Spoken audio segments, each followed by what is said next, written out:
Hi, folks. Steven here. I'm on the phone with Anne from Pikapi Podcast, and this is our second Pokemon side game music discussion. We're going more or less in release order, so this is our discussion of the music of Pokemon Snap for the N64. So, the first console Pokemon game of sorts, I guess you could say. Give a little background on this game. You play as the character Todd Snap, and you're visiting this island, and your goal is basically to take a lot of photos of Pokemon while you're there. And you get scored on that, and you have various objectives.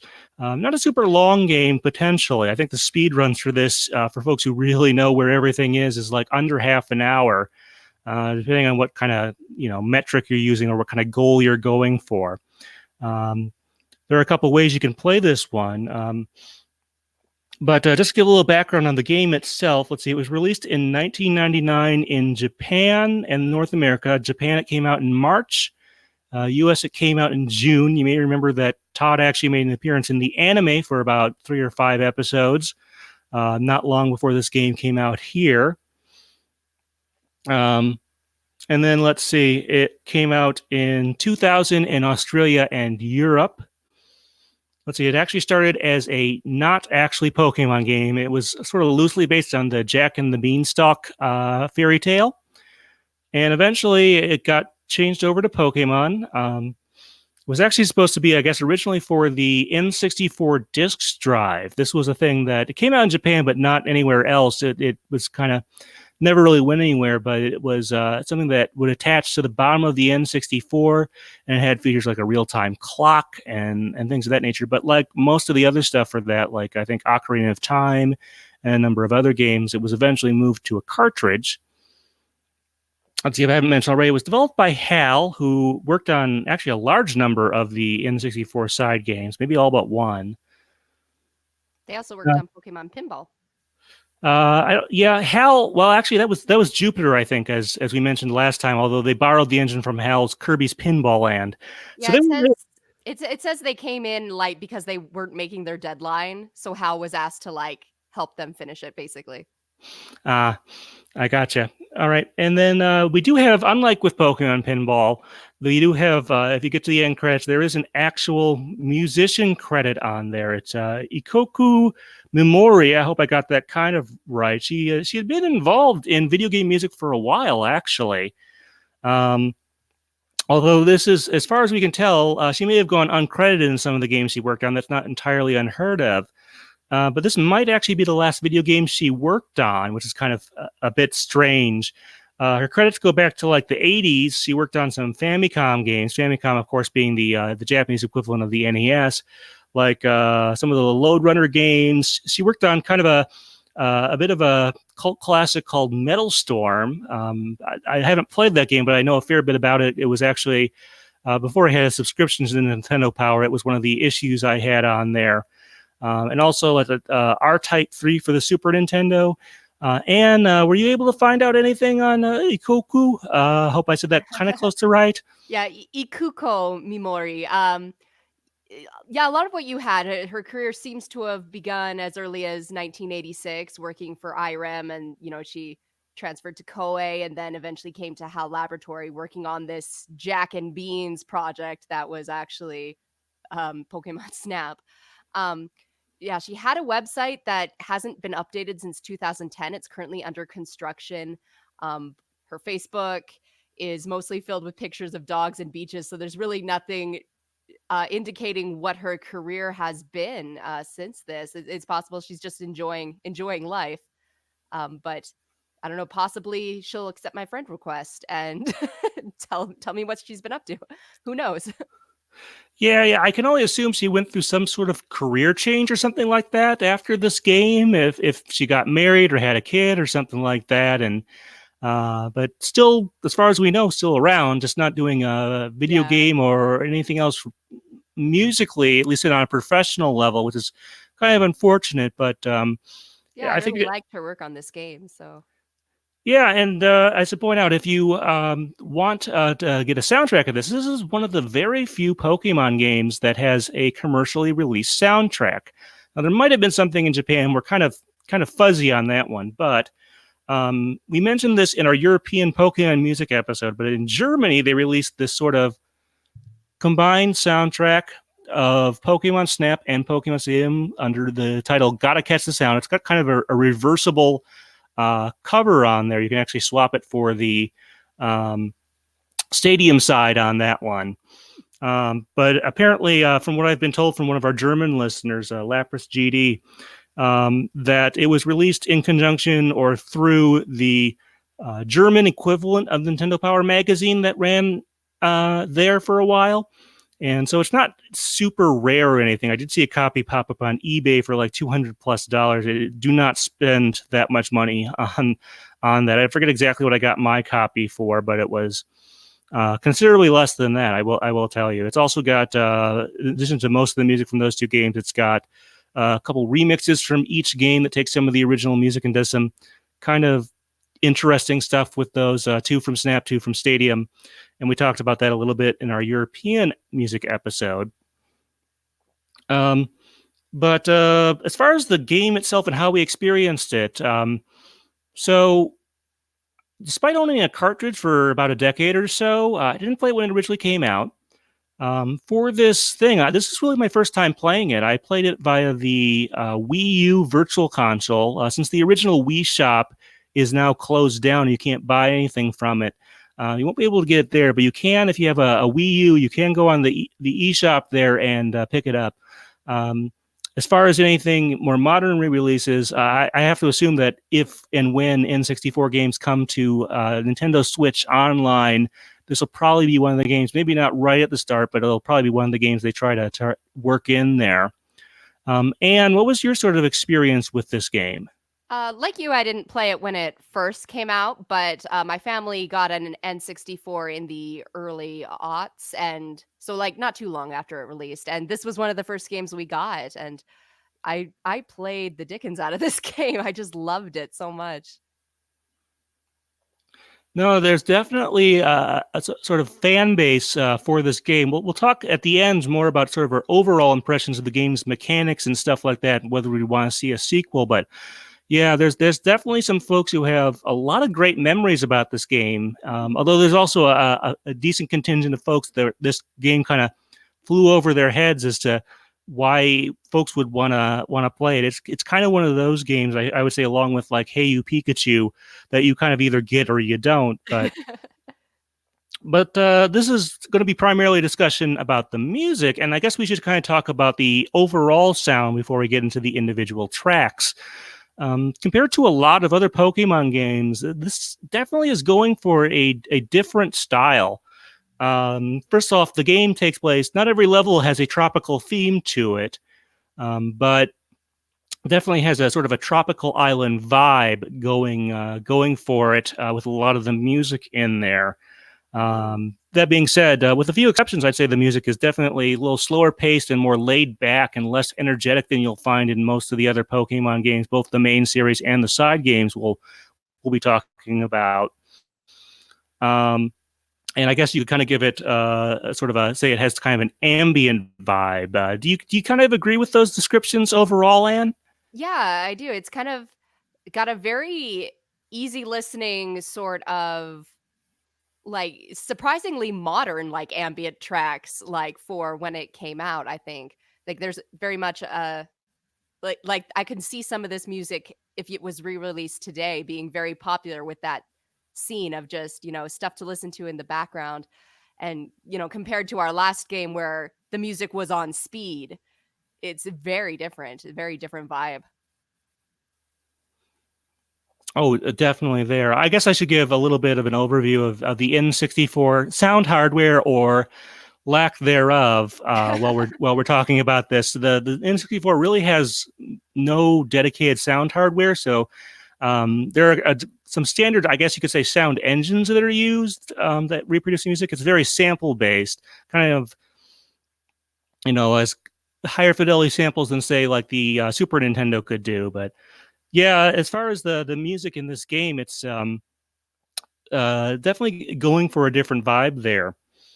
Well, I guess we're going to go a little bit track by track. We're not going to cover every track in this game. There's probably a couple dozen distinct tracks in this one, but we might as well start with the title screen theme, which I guess in contrast to what we just said is definitely one of the more energetic ones. It's kind of I'd say it's like an island party or festival tune. You kind of expect that from a title screen track. You want it to grab attention, so that when people start up the game, it has a good memorable beat there. Although there are some exceptions in video games. What did you think about that, Anne? Well, on its own, I very much like it. I like the island theme. I love that it's going for something that just sounds a little different than Indigo League and some of the other Pokemon music we'd heard before. It does feel a little out of place because I believe as the game loads, it plays that a mysterious sighting track, which is like a bit more of the ambient sound and got a lot of synths going, and then suddenly it goes into island theme after a shutter sound effect. So I found it a little off-putting the first few times, but I kind of warmed up to it. But yeah, by itself as a track, I really do quite like it. Yeah, if I had to compare it to a later side game that we'll be talking about at some point, probably in the Ranger games, it definitely reminds me of the Guardian Signs game, which is also very much a tropical island or chain of tropical island settings, with a little bit of a different thing for each island in the game there. So I think that'd be the closest comparison. Although we'll come to that game in a while, maybe next year. It might not be till 2021 at the pace we're doing these one a month. But yeah, I kind of agree there. And I know you picked out some tracks there. Why don't you go ahead and share one of them? Okay, well, in no particular order, I was really struck by the volcano route theme because it starts out, there's a lot of drums and like it seems very specific to location. And then there comes in this jazzy bass line and then a flute. Like the track goes in places I did not expect, but it gives me all these different musical feels. Like the drums kind of give me a very intense volcano tribal kind of feel, and then you get this jazz and if you play the poke flute and the Pokemon start dancing, like that starts getting really fun. So yeah, like I was just very taken by this track just because it sounded so appealing, but also it just kept bending in different directions the longer you listen to it. Yeah, the volcano track, very much drum bass. I would absolutely agree with that assessment. I mean, there's a couple of ways you can certainly go if you're in a very hot environment. I mean, this one has sort of it's not definitely the fastest track for any of the level themes. There are about, 6 or 7 or 8 levels in this game, each of which lasts maybe 2 to 4 minutes, depending on the pace you go at. You eventually get an item that'll let you move forward a little faster. We're going to spoil a little bit of this stuff in this game, and things like that. So they could have done maybe a slower thing with a more maybe oppressive sound, like it's so hot and overwhelming there. But they went with something a little bit different that maybe is more like, this game came out actually not too long after we mentioned a Zelda game last time. We did some comparisons to Link's Awakening. I think with this one, we're going to do some more comparisons to Ocarina of Time that had come out the previous year and may have had, I think, at least some influence on some of the music in this game. It's not entirely dissimilar from, I guess, the Gerudo Valley area of that game. More so the city than maybe the Death Mountain area. But I think you're about right there. Any other thoughts on this particular track? Just this one stuck out to me as the most unique. Like as an actor, I appreciate bold and different choices. And I think, the obvious choices are to go very oppressive or, to be really dramatic, like fire. And again, to just have the drums that we expect and then suddenly jazz and a flute. Like, I just appreciate that she took a chance and did something a little unexpected and the track works. Yeah, I'll definitely agree. None of the levels here, some of them aren't the most memorable, but none of them I would say have bad music or anything like that. So yeah, I wanted to go over to be honest, this is probably one of the more memorable or most well-known themes in the game. After about it's like the fourth or fifth level in the game, you get to this cave. Now, there's not to be confused with the tunnel. That's the second main level in the game. This is a cave that has a you know very very interesting theme. It's got this kind of I don't know if it's a xylophone. That's probably not quite, or marimba, but very high pitched. So maybe it is more like a xylophone, which tends to be the higher pitched instrument. Gives it a kind of a very sparkly vibe. Going back to Ocarina of Time, I was kind of comparing it to, in my notes, to Zora's Domain, which is kind of gives me a similar vibe as this one. Probably one of the most beloved tracks in this game. And do you kind of agree with that? Yeah, and it's interesting you brought up ambient music at the beginning of the show because this one is the most dreamy. Like it's very like echoey, sparkly, as you said, and like it just sounds like you're almost entering another world in a way. And with the I don't know, the atmosphere of a cave, you've got Jigglypuff being chased by a coughing in the background or the singing or the the little echoes of the Pokemon voices. Like it really has a very special little sound to it. It works perfectly, I think. Yeah, I can definitely see why it's one of the most memorable ones, and it's a very interesting level because I think this is the first one. The 01 is the vehicle that Todd is in for the when he's out in the wild there, and this is the one, the first level I think where it actually kind of can fly. Once you unlock this level, you sort of descend into it and float around in it. So I think the dreamy quality is a good fit there, and it sort of gives you a very awe-inspiring vibe to this level. Anything else, Anne, on this one? Pretty good, pretty good. Yeah, I like the B section as well. The da da da da, something of that nature. I don't know if I got the melody quite right there, but that makes this one, in contrast to sort of the very bright A section, I think is gives this one an interesting structure to it. Okay, and why don't you pick another track out there that you want to talk about? Okay. Let's see. I really like the hut by the river, but all the water tracks. Like I especially love just the sounds of the nature and birds and water rippling. But the hut by the river is just a nice, peaceful little track that I found to be really quite lovely. Yeah. I should clarify that when they say the hut by the river, there is a river stage, but this is actually not. It's a little weird because it's actually part of another stage called Yeah. the I think it's called the Valley stage, and this is the one where you're headed down a river. And when I say Mhm. down a river, you're going.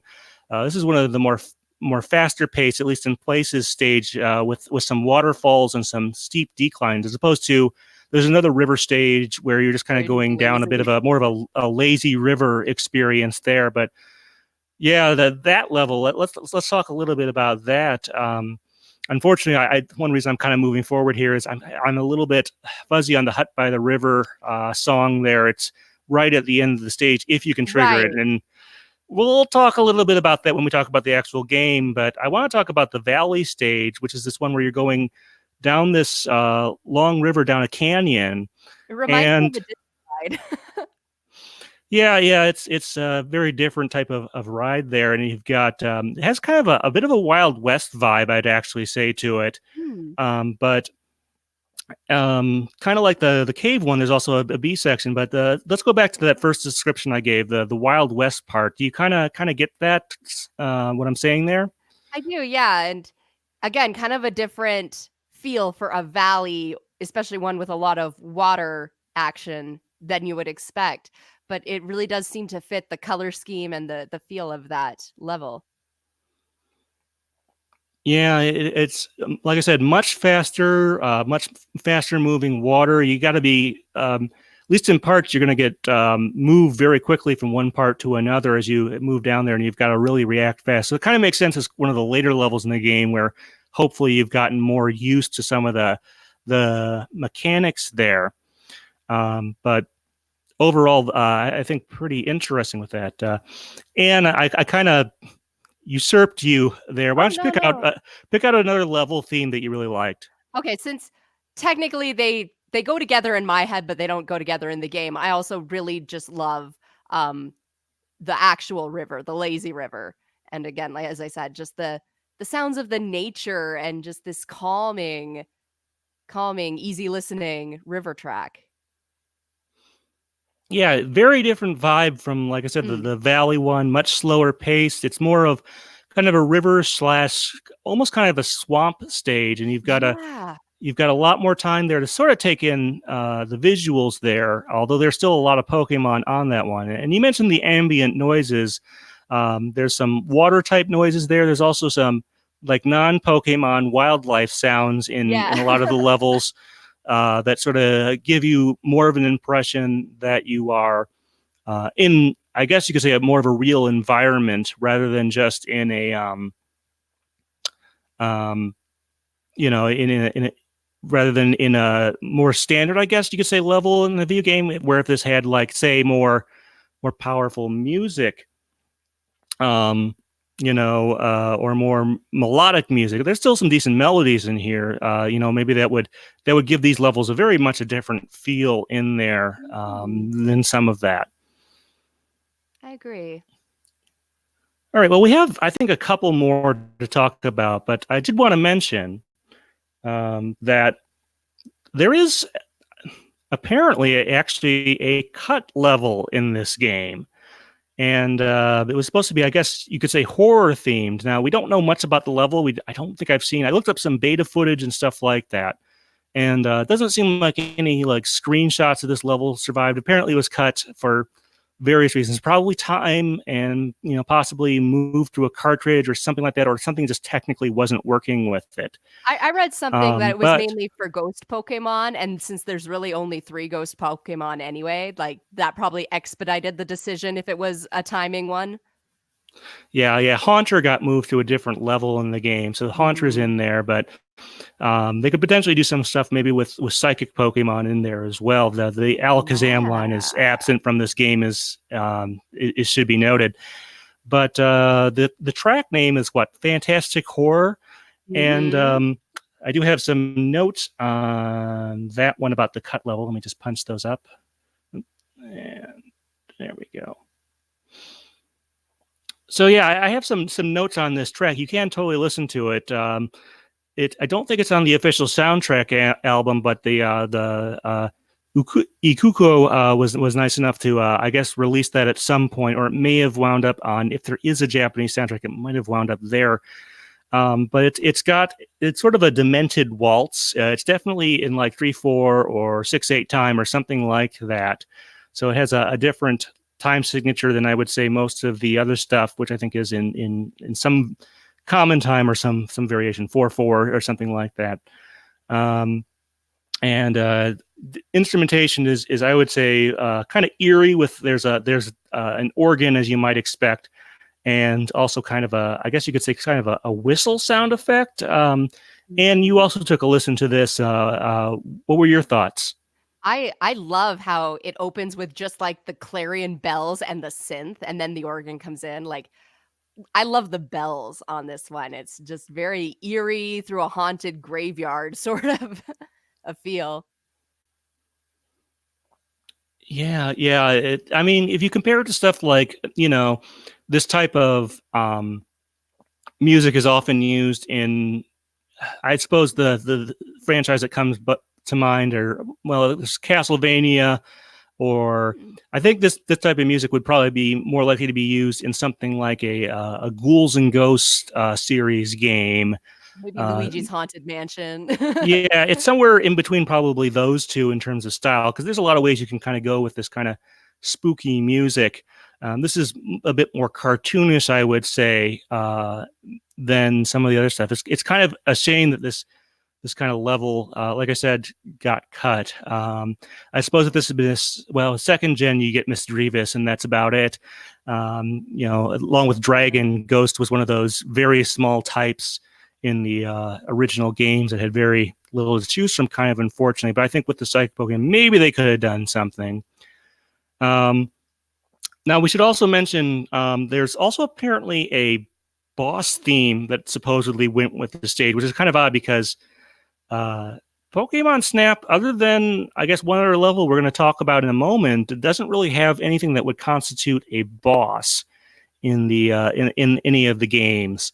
Maybe that was planned for more stages at one point to get through there, but that's kind of an odd concept. And any thoughts? I don't know if you listen to this track or not. I listened to it once Yeah, or twice, but I didn't actually listen to it. Like, the concept of a boss level for this game is a little bit odd. Like, I mean, the bonus level makes sense, but it's like there's really not a lot of conflict except with yourself. So is the boss level like he has to submit to National Geographic? Like, I don't I'm not quite sure where you would get the stakes for a boss level with this, but so I can see why maybe in the process of developing this game, that track might have been put to the wayside. yeah, not sure really what happened there. I mean, if they at least have some like concept art for this stage, that'd be nice to see at some point. Yeah. But right now, all we've got is the music, and like I said, it's definitely unused. Okay, well, you had mentioned that there's a bonus level in this game once you complete a lot of the main tasks in the main, I guess, six or so levels in there. Do you want to talk about the music for that one, Anne? Yeah, so, Rainbow Cloud is kind of the bonus level, and it's where you can find Mew, and it's after you get all the Pokemon signs, so, like, they're all in the sky as constellations, and the music is I really love it. It's got a cute little melody and, like, very there's a lot of gravity, I guess, to the like, even though it's kind of that same sort of synthy sound in a lot of the other levels, like, it feels very full. It feels like the chords are all triads and, like and it's just very grandiose, and it's a fun track. I like it a lot. Yeah, I kind of grouped these together because there are basically like three of these Mew related tracks that have some similar elements, Yeah, and Mysterious Sighting is one, right? yeah, the opening cinematic, mysterious sighting. There's this rainbow cloud, and then there's two credits themes. This is one of those is based on the Mew theme. When you complete the Mew level, you get the first credits theme, and then there's a second one I believe you get when you complete the this game's partial Pokédex. There's about 63, not 64, 63 different Pokemon in this game. But as far as the Mew track in this one and in the Rainbow Cloud level, yeah, I think that's extremely effective in giving a vibe to that level, which is actually, there's not technically a lot to it. You're just going along a straight path, and then you have to get a Mew photo, because if you just try to take a picture of Mew normally, you'll get your it has this orb around it that'll light up and block the picture, and you kind of go and have to get the thing going. Sorry, let me try and rephrase that. You have to use some of your tools that you've acquired throughout the game to try and get it so you can actually just take a picture. You that's actually a kind of a loose level. You just have to get, like, no matter how bad your picture is, as long as it's actually of Mew, you'll complete the level.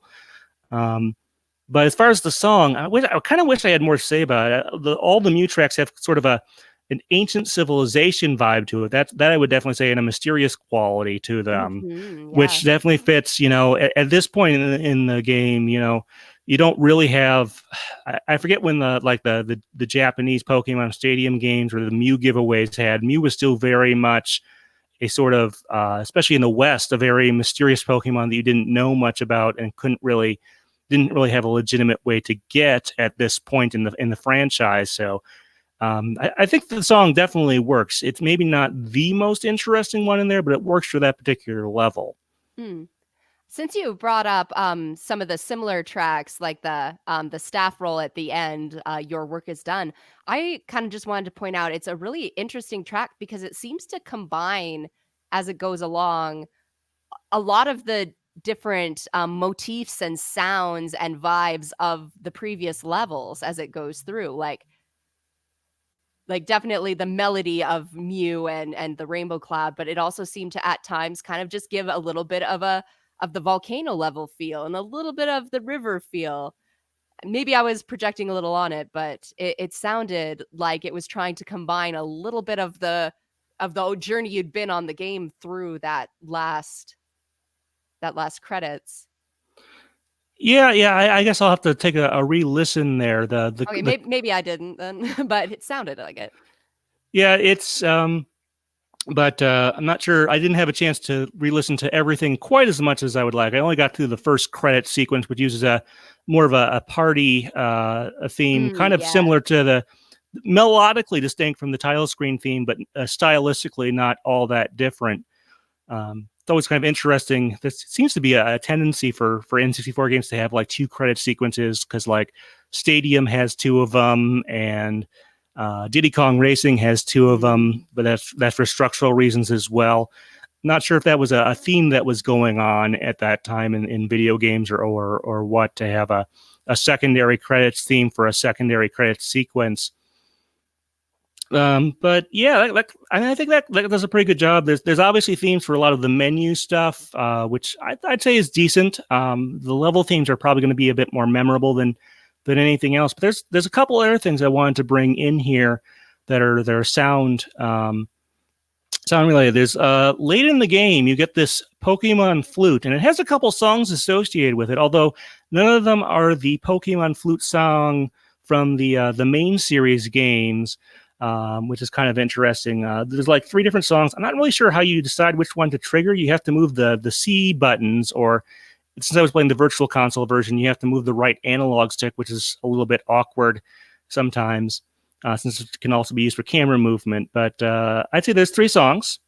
One of them is definitely a traditional island theme. There's a second one that I guess is kind of a jig, although it uses more island instrumentation. It doesn't sound super. Well, I mean, it's still a flute. I guess instrumentation is probably the wrong word there. But and the third one is a bit more modern and jazzy, I would say. Was that kind of the vibe you got, Anne, from the flute? Yeah, I didn't figure out how to pick which song I wanted to listen to very easily either, but yeah, the 3 different tracks, it's about what I got off them too. Yeah, from a functional standpoint, the flute does get certain reactions from certain Pokemon. You can use it most obviously, I would say on the first level, you can use it to wake up Snorlax and make it dance a little bit, which is pretty neat. You can also use it, and there's a lot of Pikachu in this game. You can often use the flute to make it, discharge electricity or whatever. Although not discharge because that wasn't an attack until like the 3rd generation or 4th generation. But you can use it to use this electricity, and it has a few other uses throughout the game that make certain Pokemon react in certain ways. But we definitely wanted to mention that one. Okay, well, as far as sound goes, let's talk about the voice acting in this game because it definitely uses some stuff from the anime. You definitely have Madeline Blaustein as Meowth, although Meowth doesn't talk, human speak in this one, but you can definitely tell it sounds a little different than I would say what it was in the anime. I'm not sure. They must have recorded this like late '98 or early '99 for the English version. Of course, we have Professor Oak's voice. I think it's credited to Stan Hart, I think, although that's a stage name. For the guy who did the Professor Oak's voice in the 4Kids era of the dub. And then I kind of noticed that there's actually it sounds like there's some Japanese voices, not just the ones that they traditionally use in the anime, like Staryu and Starmie, but like I think the Geodude might be using the Japanese voices because it doesn't sound anything like the voice that's typically used in the English dub. Any thoughts on any of the voices, the Pokemon or character voices in the game? Yeah, the research I did implied that this movie was brought to the West before some of these Pokemon had debuted in the anime, and we kind of know that they were making up Pokemon names on the spot in the voice booth, or Pokemon sounds rather. The names were already decided. So yeah, they probably just for any of the Pokemon that they hadn't really picked a name for that sounded close enough. They probably didn't bother to record anybody doing it. They probably just used the dialogue that was already there. But you can tell also that there are some Pokemon like Grimer and etc. that have been updated. And of course, Ikue Otani is Pikachu. Right. Although even she sounds in the early seasons of the anime sounds a bit different than what you would hear now in the show. This is a very early game to be using anime stuff. So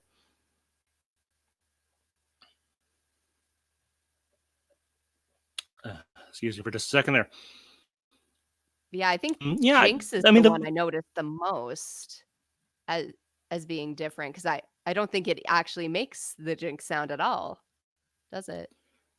Yeah, I don't know if I heard too much from it. You have to use Jinx is another one of the ones you have to use the Pokemon flute on to do some to make it really do much of anything on there. I guess I should point out that I don't know later release, but definitely if you play the Virtual Console versions, they have recolored Jinx to be purple in those releases for a political correctness purposes, I guess you could say. But that's, I guess, a story for another day. But I did kind of want to mention that that's something that happens in the Virtual Console versions of these games. So yeah, overall, I'm fairly pleased with the voice acting. Like I said, I think they did have to stick with some of the Japanese stuff, either due to time constraints or the number of voice actors or things like that. I mean, Professor Oak and Todd do both have lines in this game, although they're not super verbose. They're usually just a few words here and there. But yeah, I think that covers a good portion of really kind of all the sound in this game. It's like I said, it's got some little quirks here and there. The music is less energetic, less and more ambient. The sound effects are also more along the vein. So it comes together as kind of a somewhat unique package. And I think that's a good way to describe this game musically. And any other sort of wrap up thoughts on the sound of this game?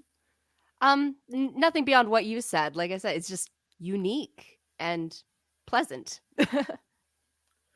All right. Well, let's see. We're going to do so for the folks at home, we're going to do a next episode thing. And then afterwards, we're going to talk more about the game itself and its mechanics for a little while and sort of go from there. So I'm going to do our next episode introduction here.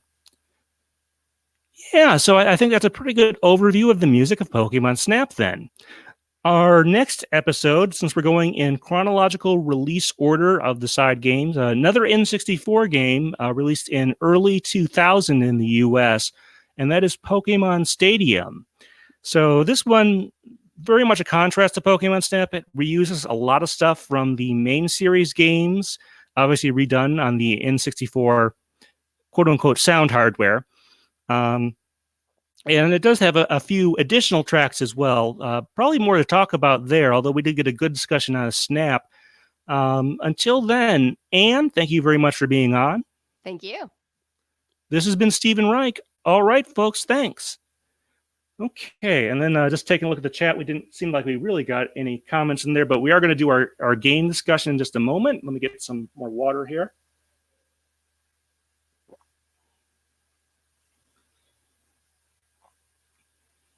Okay, doing pretty good on time this time. I think these video game ones have been a little bit shorter, but I'll do our introduction to our game discussion. Okay, so let's take a little bit of time out here in our bonus segment to talk about the game itself. As I mentioned in the intro, that this is one of those games that kind of some people get and some people just don't. It seems kind of trivial to some folks. Why would you want to do this? But there's a definite game here with the scoring system and the various abilities you get. You get some apples. You get something called a pester ball, which annoys Pokemon, and some things like that. What did you kind of think, Anne, about the game mechanics overall? I really like them because, as you say, there's a scoring system. There's some skill. like there is definitely some subjectivity. I always argued with Professor Oak over which was the better pose, but um I really appreciate that it's not focused on battle. It's focused on another aspect of the Pokemon world, and like being able to capture Pokemon in a way that doesn't involve like fighting is, I think, something that for parents was very appreciated. I remember my mother was very against fighting style games, and she many times lauded that there would be a game just about taking pictures and enjoying nature, and it was fun and engrossing. Um, I think it was something very different in video games, or at least the perception we had of video games at the time.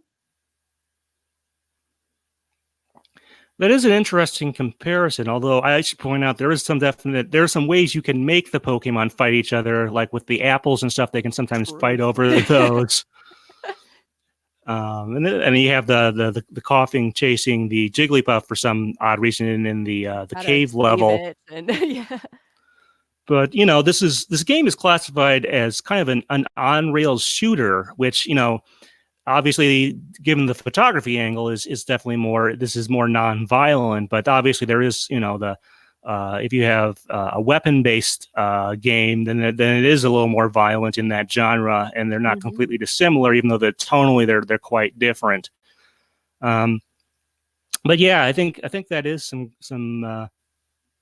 But yeah, I think that is those are some good points there.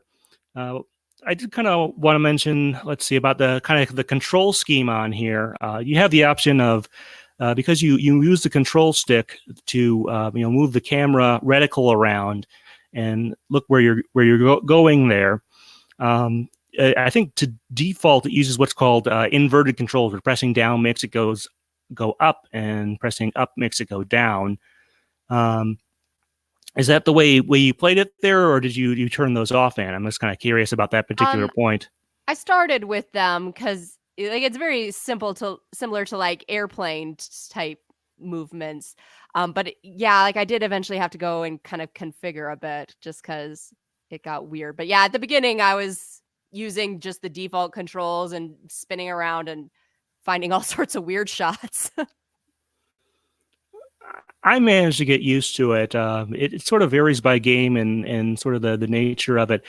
Of course, since I was playing this on the Wii U gamepad, part of me, at least initially, wanted to try and use, motion controls or gyro controls to move around, which of course you can't do in this game. They would have to have somehow patched that in. Some other camera-based games, including some Pokemon related stuff, does use that type of control method in one form or another.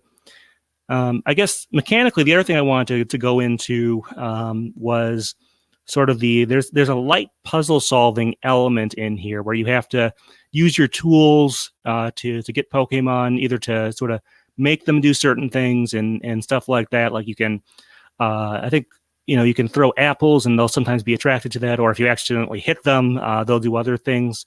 Then like I said, you get the pester balls, which kind of will flush out certain Pokemon or just make them a little annoyed or confused or whatever.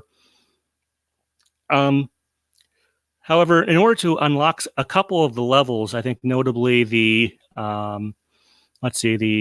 volcano level, the cave level, and then to get to the hut by the river, you have to use these things to get like trigger switches. And, I think for the most part that does work.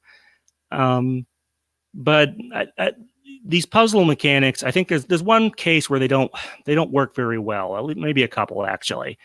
In the valley level, in order to get to the hut by the river, you have to do several things. So you have a Mankey that's at the top of this hill or this part of the mountain, and you have to knock it down. But in order to do that, there's a Squirtle that you have to, like, when it's in its shell, you have to hit it in with an apple and knock it into this Mankey. And this took me a number of tries, even once I had to look up how to do it.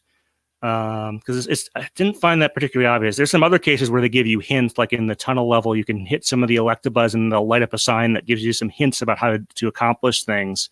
Mm-hmm. But in this case, you're kind of on your own, and if you don't hit the squirrel the right way, the shell won't hit towards the Mankey. Eventually, this kind of got so frustrating. I had to use one of the features of the Wii U Virtual Console is that you can use restore points, which are otherwise called save states in other contexts. But basically, eventually, because this is at the very end of the level and was kind of annoying, I eventually had to just create a restore point and give it a couple shots there. And eventually I did get it, and that was how I was able to progress in the game. But that was one of the points where I felt that they had not done such a great job there. So now that I've sort of dumped that one out, and what did you think of sort of the puzzle solving or experimentation elements in this game? Well, as a grown woman who didn't have a lot of time before this podcast with the game, I looked everything up and kind of, went through all the FAQs and the walkthroughs. So I cheated a little. But I remember when I first played this game and, the internet was not as accessible as it is now, or as much info. Like, you discovered everything on your own, and it was kind of fascinating to be like, just trying a pester ball instead of an apple one day, or what happens if I attack that coughing and like suddenly you get the Jigglypuff putting on a show. Like, that was really exciting. So on the one hand, I really love the mechanic, but as you say, there's a couple of them that are just really difficult for kids, um, who have less motor control, especially. So I think there definitely could have been a few things that were maybe not so complicated. But I really love the idea that, like, there's just hidden little things and puzzles, and you have to try different things and try new things and get different reactions out of the Pokemon.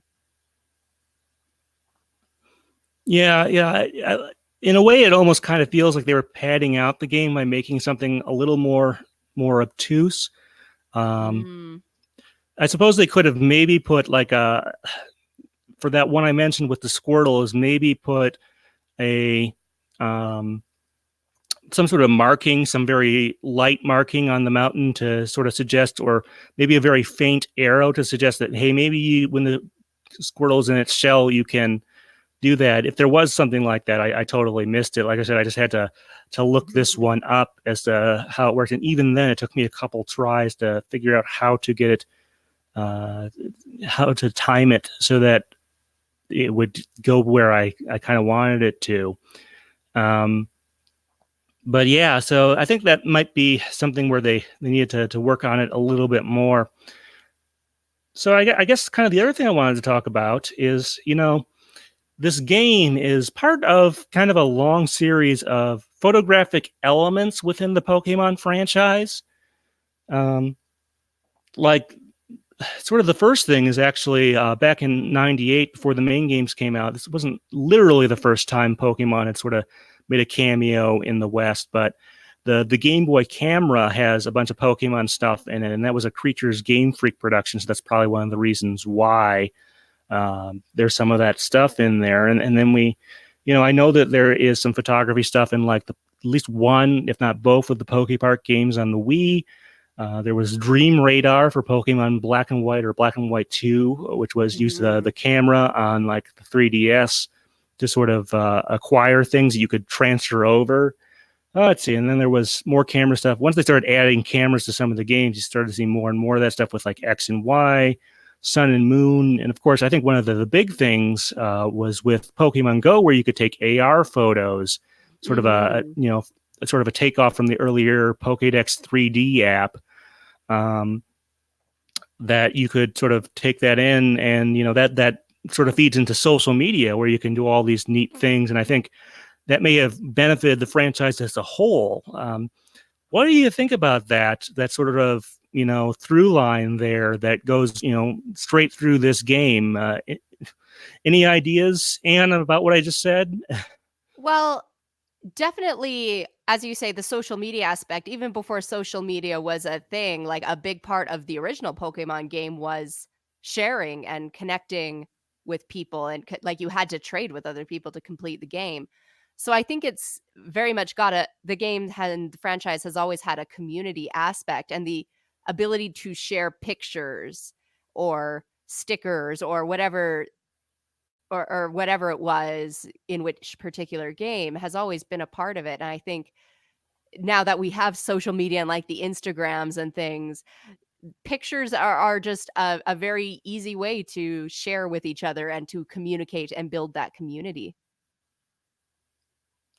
Yeah, it's in just talking about this game for a moment, it's worth noting that, there were these kiosks in the US. They were video stores where you could take print off those stickers that also work for Stadia and things like that. So it was very much a through line with this, and I think that in the early days as a product that this type of thing would be coming along eventually, but I think it may have prepped their audience, the up with these games, somewhat for the desire to share this and sort of do some promotion on behalf of themselves, I guess you could say. So yeah, that is kind of an interesting thing, that this isn't quite the first instance of that in the Pokemon franchise, but it's a pretty important one. Let's see, so other things here.